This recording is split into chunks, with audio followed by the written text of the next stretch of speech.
கர்த்தருடைய நாமம் மகிமைப்படுவதாக.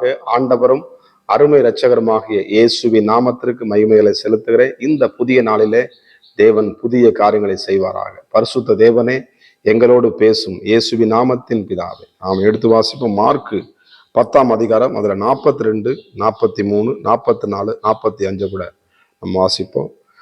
அப்பொழுது இயேசு அவர்கள் கிட்ட வரை செய்து, புறஜாதியருக்கு அதிகாரியாக எண்ணப்பட்டவர்கள் அவர்களை இருமாப்பாய் ஆளுகிறார்கள் என்றும், அவர்களின் பெரியவர்கள் அவர்கள் மேல் கடினமாய் அதிகாரம் செலுத்துகிறார்கள் என்றும் நீங்கள் அறிந்திருக்கிறீர்கள். என்ன பண்ணுங்களாம்? கடினமாய் ஆளுகிறவங்க, இருமாப்பாய் ஆளுறவங்க. ஸோ இன்னைக்கு இது எதை சொல்ல வருதுன்னா, இந்த பூமியை இன்னைக்கு ஒரு அந்தகார கிரிகள் என்ன பண்ணுது? ஜனங்களை, குடும்பத்தை பயங்கரமா இன்னைக்கு அதை கட்டி வச்சிருக்கு. அந்தகாரப்படுத்தி, கடிமைப்படுத்தி, இருமாப்பால் பயப்படுத்தி, பயத்தை கொடுத்து, நீ இப்படி செய்யக்கூடாது, உன்னை அப்படி பண்ணிக்க, கண்ணை குத்து அப்படின்னு சொல்லிட்டு இன்னைக்கு இருமாப்பாய் ஆளுகிற சத்துருவின் கிரியைகள். ஆனா தேவனுடைய ராஜ்யம் எப்படி வரப்போகிறது? ஆண்டவர் தன்னுடைய ராஜ்யத்தை இந்த பூமியிலே ஸ்தாபிக்கும்படி வரப்போகிறார் சீக்கிரமாக. இயேசு மரித்து உயிர் தெழுந்த ஆண்டவராக இயேசு கிறிஸ்து, அவர் எப்படி இந்த பூமியை ஆளப்போகிறார், அவர் எப்படி இருப்பார் என்று எழுதப்பட்டிருக்கிறது. அதுக்கு வசனம் என்ன சொன்னது பண்ணுங்க, 40, உங்களுக்குள்ளே அப்படி இருக்கலாகாது. நீங்கள் யார் என்ன பண்ணுறீங்க? அப்படி இருமாப்பா செய்யாதீங்க. வசனம் சொல்லுது, உங்கள் எவனாகிலும் பெரியவனாய் இருக்க விரும்பினால் அவன் உங்களுக்குள்ளே பணிவிடைக்காரனாய் இருக்க கடவன். உங்கள் எவனாகிலும் முதன்மையாய் இருக்க விரும்பினால் அவன் எல்லாருக்காகவும் ஊழியக்காரனாய் இருக்க கடவான். அப்படியே மனுஷகுமாரனும் ஊழியம் கொள்ளும்படி வராமல் ஊழியம் செய்யவும் அநேகரை மீட்கும் பொருளாகவும் தம்முடைய ஜீவனையும் கொடுக்க வந்தார் என்றார். ஜீவனையை கொடுக்க வந்த ராஜ்ய பாரியம் இயேசு கிறிஸ்துவின் ராஜ்யம். அவர் ராஜ்யம் என்ன பண்ணுது? இந்த பூமியிலே ஸ்தாபிக்கப்படும். எத்தனை ராஜ்யங்கள் வரும் போகும், ஆனா அந்த ராஜ்யங்கள் நிலைச்சிருக்காது. அந்த இருமாப்பை செய்கிறது இன்னைக்கு ஜனங்களை இன்னைக்கு பயங்கரமான எல்லா விலைவாசி தான் பயங்கரமா ஏறி போச்சு. ஒண்ணுமே செய்ய முடியல. அப்போ 500 ரூபா மாத்திரம் 100 ரூபா மாதிரி என்ன பண்ணுது? கரைஞ்சு போயிரு. அப்போ நடுத்தரப்பட்ட மக்கள் ரொம்ப சிரமப்படுறாங்க. வேலை ஸ்தலத்துல எல்லா இடத்துலையும் பார்த்தா. ஆனாலும் எனக்கு அருமையான தேவப்பிள்ளை, அது ஒரு பக்கம் இருந்தாலும் இங்க வேதம் சொல்லுகிறது, இருமாப்பாய் ஆளுகிறவர்கள்.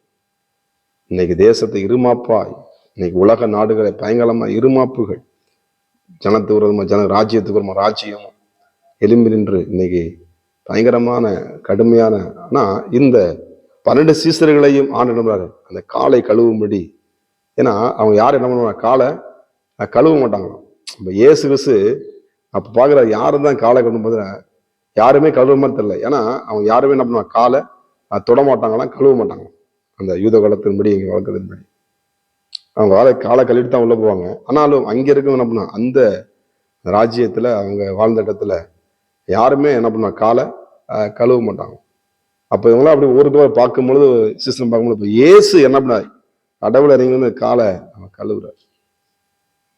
அந்த தாழ்மையை கற்றுக் கொடுத்தான். ஒரு பெரியவனா இருக்கிற விரும்ப என்ன பண்ண, அவன் என்ன பண்ணுவான்? வேலைக்காரனா இருக்கிறான்.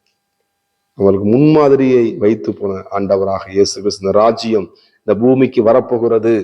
உங்களுடைய ராஜ்யம் வருவதாக, உங்களுடைய சித்தம் பூமியிலே செய்யப்படுவதாக, பரலோகத்தில் செய்யப்படுவது போல பூமியிலும் செய்யப்பட போவதற்கு ஆண்டவர் மரித்து உயிர் தெழுந்த ஆண்டவர் இயேசு கிறிஸ்து மறுபடியும் இந்த ராஜ்யத்தை ஸ்தாபிக்க மறுபடியும் இயேசு வரப்போகிறார். அவர் ராஜாதி ராஜாவாக, கர்த்தாதி கர்த்தராக இந்த பூமியை அரசாட்சி செய்யும்படியாக, அவர் நீதியின் சூரியனாக இந்த பூமியை அரசாட்சி செய்யும்படியாக, நம்முடைய குடும்பத்தை ஆளும்படியாக இந்த ராஜ்யபாரம் வரப்போகிறது. அதனால கேளுங்க, ஆண்டவர் ராஜ்யம் வருவதாக, உங்களுடைய குணாதிசயங்கள் எங்கள் குடும்பத்துக்குள் எங்களுக்குள்ளே வெளிப்படுவது. நாங்கள் இருமாப்பா இருக்கக்கூடாது. நம்ம என்ன பண்ண? இருமாப்பா. நான் சொல்லுது வசனம் சொல்லலாம் அழகா, அந்த படிக்க வசனம் 45 சொல்லுது பாருங்க, அநேகரை மீட்கும் பொருளாக தம்முடைய ஜீவனை கொடுக்கவும் வந்தான். அநேகர் மீட்கும்படி ஜீவனை என்ன பண்ணாரா? கொடுக்க வந்தான். ஆமா, இன்னைக்கு ஆப்போசிட் என்ன பண்றோம்? நம்ம மற்ற உயிரை நம்ம எடுக்கிற மாதிரி இருக்கா? தனியாக பேர் உயிரை எடுக்கத்தான் பார்க்குறாங்க. ஆனா இயேசு கிறிஸ்து அப்படி இல்லை. நமக்கு உயிரை கொடுக்க வந்தார். ஒருவேளை அவங்க உயிரை அதே மாதிரி எடுத்திருக்கலாம், ஒருவேளை அவங்க உயிரை ஒரு நாள் கொண்டுகிட்டே உங்களை வேதனைப்படுத்தி தான் இருக்கலாம். அதை பத்தி கவலைப்பட. ஆண்டவர் எனக்காக ஜீவனை கொடுத்தீங்க, எத்தனையும் அவமானப்படுத்தீங்க, ஆண்டவரே உங்களுடைய கரத்தை ஒப்பு கொடுக்குறோம்னு சொல்லிட்டு ஆண்டவர் அந்த ராஜ்யத்துக்கு இடம் கொடு. ஆண்டவர் ராஜ்யத்துக்கு இடம், ஆண்டவரே ஒரு ராஜ்யம் எனக்குள்ள வரட்டும், உங்களுடைய சித்தம் பரமண்ட செய்யப்படுறது போல எனக்குள்ள செய்யப்படட்டும், என் ராஜ்யப்பா எனக்குள்ள வரட்டும்ப்பா. அந்த தாழ்மை என்ற உருவம் ஆண்டவரே உங்களுடைய சிந்தை எனக்குள்ள வந்து இறங்கி வரட்டும்ப்பா.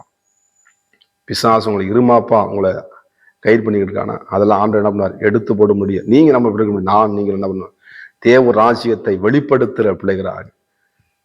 தேவ ராஜ்யம் புசிப்பும் கொடிப்பும் அல்ல, அதை சந்தோஷிப்பிக்கக்கூடியதாக இருக்கிறது. அருமையான தேவ பிள்ளைகளே, நமக்காக இயேசு கிறிஸ்து கல்வாரி சத்தத்தை சிந்தின ஆண்டவர் மறுபடியும் இந்த பூமிக்கு வரப்போகிறார். அந்த ராஜ்யத்தை மறுபடியும் இந்த பூமியில ஸ்தாபிக்க போகிறார். ஆயிரமாக யுக யுகமாக இந்த பூமியை அரசாட்சி செய்யும்படி இயேசு கிறிஸ்து வரப்போகிறார். வருகைக்காக நம்ம எல்லாரும் நிறைவேறி கொண்டிருக்கிறது. நாமும் இதை நோக்கி காத்திருப்போம். அந்த இயேசு வருகையும் நாம் என்ன பண்ணுவோம், அந்த ஆசீர்வாதத்தை பெற்றுக்கொள்வோம்.